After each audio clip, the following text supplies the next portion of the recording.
Saudara, jadi lembaga anti korupsi, KPK justru terus dihempas kasus korupsi di internal. Setelah para pimpinan KPK terjerat kasus korupsi, kini puluhan karyawan KPK tengah diperiksa atas kasus pungutan liar di rutan KPK. Rasanya ironi karena bagaimana korupsi bisa teratasi bila lembaga anti korupsinya juga tak bersih dari korupsi. Ya bisa dilihat sendiri gitu integritas KPK bahkan dari tingkat atas sampai yang ke bawah pun ternyata mereka-mereka sendiri juga melakukan tindakan gratifikasi.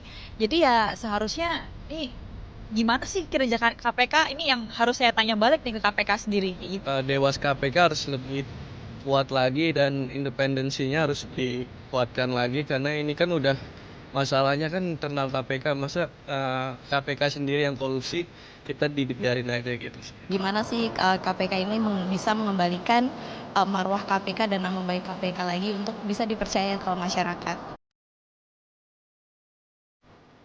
Komisi Pemberantasan Korupsi sedianya jadi lembaga yang paling bersih dari korupsi. Namun ironi, KPK justru terus dihempas kasus yang membuat persepsi masyarakat tentang lembaga anti rasuah itu terus memburuk. Bukan hanya soal kinerja KPK, namun integritas pimpinan KPK yang berimbas pada merosotnya kualitas pemberantasan korupsi di negeri ini. Di tahun 2021, salah satu pimpinan KPK saat itu, Lili Pintauli, terjerat kasus gratifikasi. Meski sudah diberi sanksi, nyatanya kasus yang menyeret Lili Pintauli tak berhenti sampai di situ. Tahun 2022, Lili Pintauli kembali terjerat kasus gratifikasi. Atas kasus gratifikasi tiket dan akomodasi MotoGP Mandalika, Lili Pintauli mengundurkan diri sebelum sidang etik berlangsung. Tak hanya Lili Pintauli, mantan Ketua KPK Firly Bahuri juga terjerat kasus korupsi. Ia diduga memeras mantan Menteri Pertanian Syahrul Yassin Limpo. Presiden menggantikan posisi Firly dengan ketua sementara KPK. Apa yang dilakukan Firly dinilai telah mencoreng citra dari lembaga anti rasuah itu. Dalam kasus ini, polisi memeriksa puluhan saksi dan menyita sejumlah alat bukti. Setelah melalui rangkaian pemeriksaan, Firly pun ditetapkan sebagai tersangka oleh polisi. Terbaru, 93 karyawan KPK diduga melakukan pungutan liar atau pungli di rutan KPK. Hal itu diungkap Dewan Pengawas KPK Albertina Ho dalam laporan kinerja KPK tahun 2023. Pungli itu diduga dilakukan sejak tahun 2021 dengan jumlah mencapai lebih dari 6 miliar rupiah. Kasus korupsi di lembaga anti korupsi membuat publik mempertanyakan integritas KPK.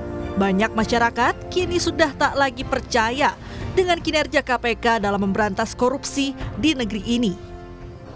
Sebenarnya kalau untuk percaya sih agak 50-50 ya, karena kemarin ketua KPK yang sendiri yang ketangkep malah ya. Kalau untuk percaya kayaknya masih perlu KPK harus mengembalikan marwah kepercayaan kepada masyarakat lagi gitu. Nggak percaya, karena kan kita lihat dalam kurun waktu akhir tahun sampai dengan awal tahun kok kayaknya KPK lagi banyak banget masalah ya kan, mulai dari kemarin ketuanya sendiri yang kena, terus habis itu juga kemarin sempat di sidang etik juga dan disuruh mengundurkan diri sama Dewas, kok sekarang malah pegawai-pegawai KPK yang justru malah mereka ini ASN ya kan statusnya, tapi kok malah terlibat pungutan liar. Ya bisa dilihat sendiri gitu loh integritas KPK bahkan dari tingkat atas sampai yang ke bawah pun ternyata mereka-mereka sendiri juga melakukan tindakan gratifikasi.